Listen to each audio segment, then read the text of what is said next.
salam sejahtera untuk kita semua. Perkenalkan, nama saya Adinda Putri Pratiwi SKM MKM. Saya merupakan salah satu dosen tetap pada Prodi Keselamatan dan Kesehatan Kerja Fakultas Kesehatan Universitas Pejuang Republik Indonesia. Saat ini, saya sedang mengikuti sertifikasi dosen tahun 2025 gelombang pertama yang diselenggarakan oleh Kementerian Pendidikan Tinggi, Sains dan Teknologi. Sebagian dari proses ini, saya menyusun kenyataan diri dosen dalam bentuk unjuk kerja pelaksanaan Tridharma perguruan tinggi, khususnya dalam bidang pengajaran. Pada kesempatan ini, saya akan memaparkan salah satu proses pembelajaran yang saya laksanakan dalam mata kuliah yang saya ampuh, yaitu faktor bahaya K3. Mata kuliah ini merupakan mata kuliah yang wajib pada program studi K3 dengan bobot 2 SKS dan diberikan pada mahasiswa semester 2 atau semester 6. Materi dalam kuliah ini mencakup berbagai jenis faktor bahaya di tempat kerja, mulai dari bahaya fisik, kimia, biologi, ergonomi, bahkan sampai psikososial yang sangat relevan dengan lingkungan kerja di berbagai sektor, termasuk industri manufaktur, rumah sakit, hingga jasa. Melalui pembelajaran ini, mahasiswa diharapkan tidak hanya mampu memahami konsep secara teoritis, tetapi juga dapat menerapkannya secara praktis untuk mengidentifikasi resiko, melakukan analisis bahaya, serta merancang strategi pengendalian yang tepat dan sesuai prinsip keselamatan dan kesehatan kerja. Mata kuliah ini juga berkontribusi terhadap pencapaian pembelajaran lulusan atau CPL program studi, antara lain CPL pertama yaitu menunjukkan sikap bertanggung jawab atas pekerjaan di bidang keahliannya secara mandiri. Yang kedua atau CPL 2 mengetahui cara mengantisipasi, mengenali, dan mengevaluasi bahaya eksposur dan risiko melalui pengembangan dan pengelolaan strategi pengendalian untuk kondisi berbahaya dan praktik kerja. Selanjutnya, CPL 3 mampu menerapkan pemikiran logis, kritis, sistematis, dan inovatif dalam konteks pengembangan atau implementasi ilmu pengetahuan dan teknologi yang memperhatikan dan menerapkan nilai humaniora yang sesuai dengan bidang keahliannya. Yang terakhir yaitu CPL 4 menerapkan tanggung jawab profesi untuk melindungi orang, properti, dan lingkungan kerja di berbagai bidang dengan integritas dan kejujuran melalui kepatuhan pada kode etik profesional K3. Untuk mendukung pencapaian CPL tersebut, mata kuliah ini dirancang dengan 4 capaian pembelajaran mata kuliah atau CPMK yang terdiri atas CPMK pertama yaitu menunjukkan sikap tanggung jawab dan etika profesional dalam melaksanakan prinsip K3 di tempat kerja. Yang kedua, mampu menjelaskan konsep dan klasifikasi faktor bahaya di tempat kerja. Yang ketiga atau sub-CPMK 3 mampu menganalisis dampak faktor bahaya K3 terhadap kesehatan kerja serta merancang langkah pencegahannya. Yang keempat, mampu mengevaluasi dan memilih program K3 yang sesuai dengan tempat kerja. Setiap CPMK ini dijabarkan lagi ke dalam 14 sub-CPMK yang terdiri atas yang pertama, sub-CPMK 1 mampu menjelaskan pengertian, dasar hukum, ruang lingkup, dan tujuan dari K3. Sub-CPMK kedua yaitu mampu menguraikan faktor bahaya kimia di tempat kerja. Sub-CPMK ketiga mampu menjelaskan faktor bahaya biologi di tempat kerja. Yang keempat atau sub-CPMK 4 mampu mengidentifikasi faktor bahaya ergonomi dan faal kerja. Sub-CPMK kelima mampu menganalisis faktor bahaya psikososial. Sub-CPMK keenam mampu mengidentifikasi faktor bahaya kebisingan di tempat kerja. Yang ketujuh mampu menjelaskan faktor bahaya getaran pada pekerja. Sub-CPMK ke-8 mampu menjelaskan faktor bahaya listrik di tempat kerja. Sub-CPMK 9 mampu menguraikan dampak pencahayaan terhadap pekerja. Sub-CPMK 10 mampu membandingkan dampak suhu di tempat kerja. Sub-CPMK 11 mampu menguraikan dan menganalisis faktor bahaya radiasi di tempat kerja. Sub-CPMK ke-12 mampu menjelaskan metode identifikasi dan penilaian risiko seperti hierarki atau JSA terhadap faktor bahaya K3 di tempat kerja. Dan selanjutnya sub-CPMK ke-13 mampu menganalisis pelaksanaan SMK 3 di tempat kerja dalam upaya pencegahan. Subcap MK terakhir yaitu 14, mampu mengevaluasi dan merekomendasikan program K3 yang sesuai dengan kondisi kerja. Strategi pembelajaran yang saya terapkan adalah pendekatan problem based learning atau PBL yang dikombinasikan dengan metode kelompok atau diskusi kelompok, penugasan individu berbasis studi kasus, serta metode pembelajaran interaktif untuk mendorong partisipasi dan penguatan pemahaman konseptual mahasiswa. Dengan pendekatan ini, mahasiswa tidak hanya dilatih untuk memahami konsep, tetapi juga untuk berpikir kritis, mengambil keputusan, dan bisa menyusun solusi nyata terhadap permasalahan bahaya kerja di dunia nyata. Dari sisi penilaian, saya menggunakan sistem evaluasi yang berbasis rubrik dan transparan dengan komponen sebagai berikut. Untuk ujian tengah semester sebesar 30%, untuk ujian akhir semester sebesar 30%, untuk tugas individu dan kelompok sebesar 15%, dan presentasi dan diskusi kasus sebesar 15%, dan terakhir yaitu kuis dan keaktifan sebesar 10%. Penilaian ini didesain untuk mengukur pemahaman konseptual, kemampuan analisis dan evaluasi, serta sikap profesional yang dibutuhkan oleh lulusan bidang keselamatan dan kesehatan kerja. Pada video ini, saya akan menyampaikan salah satu bagian dari mata kuliah ini yang saya ampu, yaitu faktor bahaya K3 di tempat kerja dengan materi faktor bahaya biologi di tempat kerja. Materi ini termasuk dalam subcap MK ketiga yang merupakan bagian dari CPMK 2 dengan level taksonomi C2, yaitu kemampuan memahami dan menjelaskan karakteristik bahaya biologi. Bahaya biologi merupakan salah satu faktor risiko yang penting, khususnya di lingkungan rumah sakit, industri pengolahan pangan, laboratorium, dan sektor pertanian. Mahasiswa akan belajar mengidentifikasi bahaya biologis, dampak terhadap kesehatan pekerja, serta bagaimana strategi pengendalian yang diterapkan secara praktis. Saya berharap melalui sesi ini, mahasiswa dapat memahami pentingnya pengelolaan bahaya biologi serta preventif dan profesional. Secara preventif dan profesional sebagai bagian dari pembentukan kompetensi dasar mereka di bidang K3. Mari kita simak bersama proses pembelajarannya. Wassalamualaikum warahmatullahi wabarakatuh. Bismillahirrahmanirrahim. Assalamualaikum warahmatullahi wabarakatuh. Waalaikumsalam warahmatullahi wabarakatuh. Pertama-tama mari kita panjatkan puji dan syukur atas kehadirat Tuhan Yang Maha Esa, karena atas berkah dan rahmat-Nya lah kita berada di ruangan ini untuk menerima materi perkuliahan kita hari ini. Sebelum kita mulai, seperti biasa, mari kita berdoa terlebih dahulu menurut keyakinan kita masing-masing agar kita diberikan kemudahan dan kelancaran pada proses perkuliahan kita hari ini. Berdoa dimulai. Selesai. Oke, bagaimana kabarnya semua hari ini? Baik. Alhamdulillah, jadi semuanya baik ya. Semoga kita selalu diberikan kesehatan yang baik biar kita bisa menerima materi hari ini dengan baik. Aya Juliani,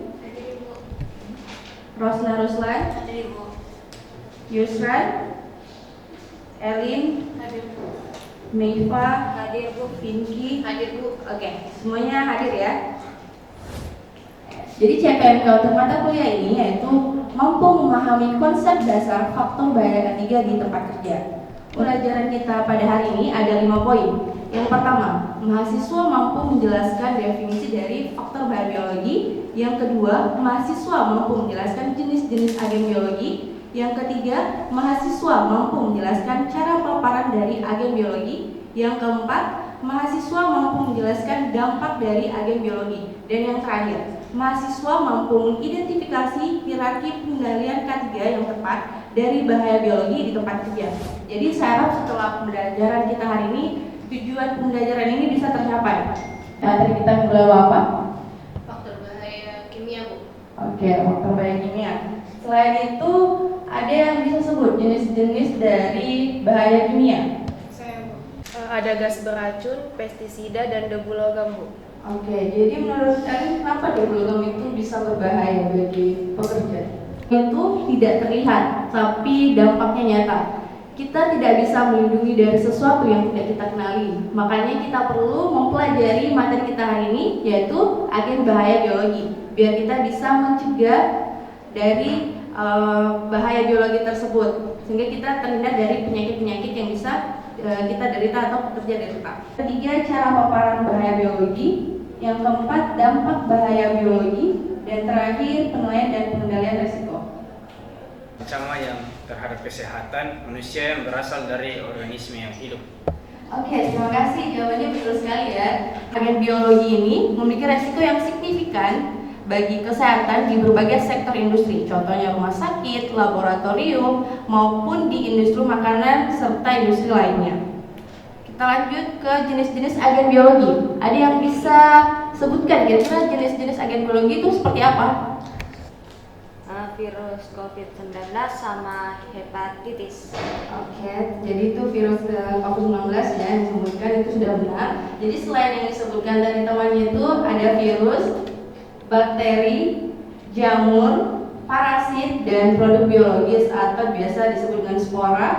Ini cara paparan agen biologi ini ada beberapa cara. Yang pertama, inhalasi. Nah, kalau inhalasi ini agen biologi masuk ke tubuh, melalui saluran pernafasan. Yang kedua, kontak langsung. Ini penularan yang terjadi ketika seseorang bersentuhan langsung dengan orang yang terinfeksi.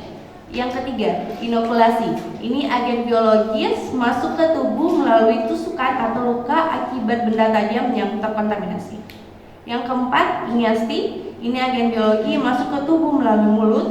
Yang terakhir, vektor. Ini penularan melalui vektor seperti nyamuk, kutu, atau hewan pengerat. Biologi ini ada beberapa ya sebenarnya, tapi yang saya sebutkan ini hanya beberapa yang umum saja. Yang pertama itu dampaknya ada infeksi akut atau kronis.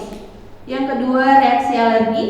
Yang ketiga, keracunan. Yang keempat, kanker. Dan yang terakhir, penurunan produktivitas dan kematian. Ini penurunan produktivitas biasanya dialami pekerja saat pekerja mengalami dampak dari agen biologi tersebut, contohnya alergi, dermatitis kontak. Jadi makanya dia mengalami penurunan produktivitas. Nah, yang paling parah itu adalah kematian. Seperti yang tadi disebutkan itu virus COVID-19.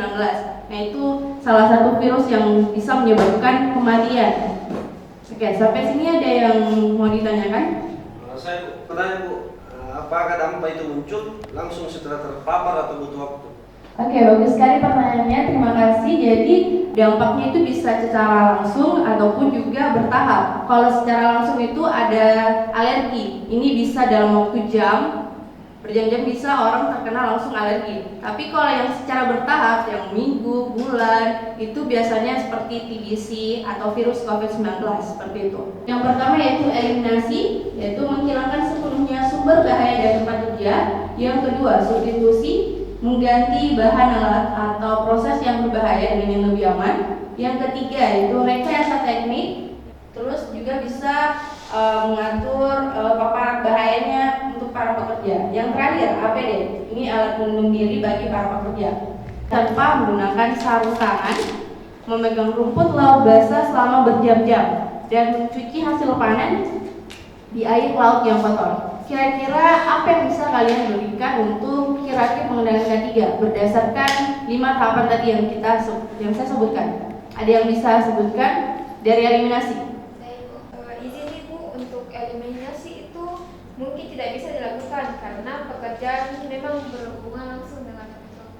Oke, bagus sekali jawabannya ya, dengan rumput laut. Jadi dia tidak bisa dilakukan. Kita coba lagi ke tahap selanjutnya, yaitu substitusi. Kira-kira apa yang bisa kita lakukan di substitusi? Baik, saya bisa menjawab. Oke. Substitusi itu Bu, mungkin kita bisa ganti alatnya ya, seperti tali, jaring, atau keranjang dengan bahan yang tidak menimbulkan iritasi kulit. Atau kalau mungkin pilih jenis rumput yang kondisinya dan yang lendirnya lebih sedikit. Oke, bagus sekali jawabannya. Jadi memang kalau di substitusi kita bisa mengganti bahan atau alat yang lebih aman untuk para pekerja. Kita bisa merancang ulang alatnya itu biar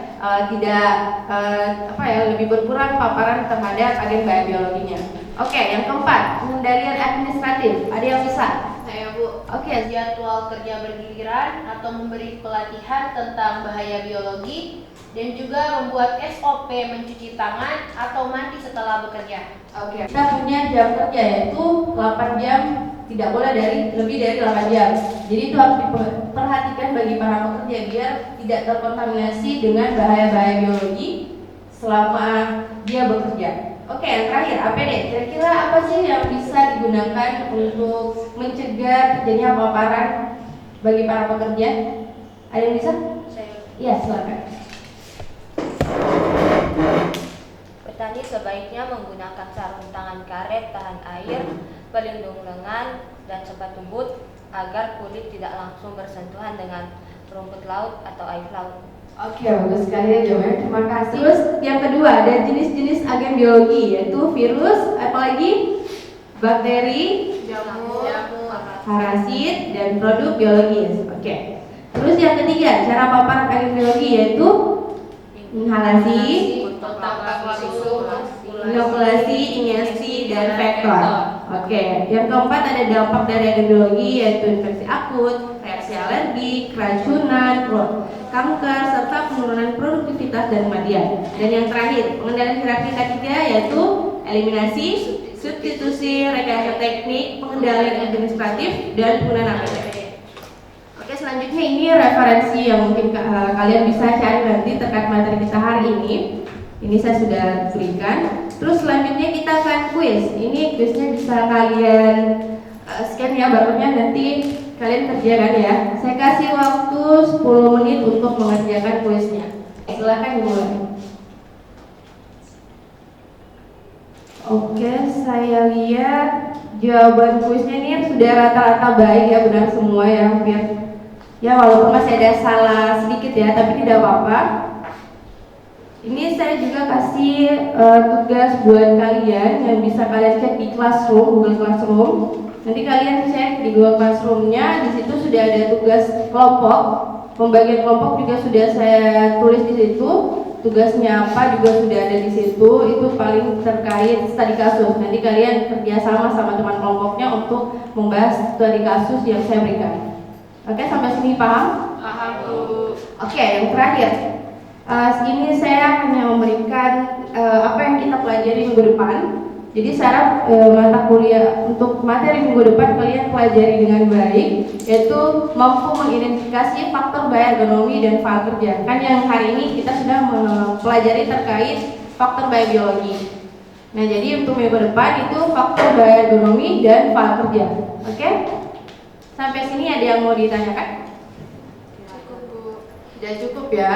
Kalau gitu kita sampai di slide terakhir. Ini saya ada sedikit quotes dari Nelson Mandela, di mana pendidikan adalah senjata yang paling kuat yang dapat kamu gunakan untuk mengubah dunia. Jadi saya harap kalian tidak pernah merasa capek untuk mencari ilmu-ilmu baru untuk kebutuhan kalian sendiri maupun orang lain. Lebih dan kurangnya mohon dimaafkan. Saya di kuliah kita hari ini. Assalamualaikum warahmatullahi wabarakatuh.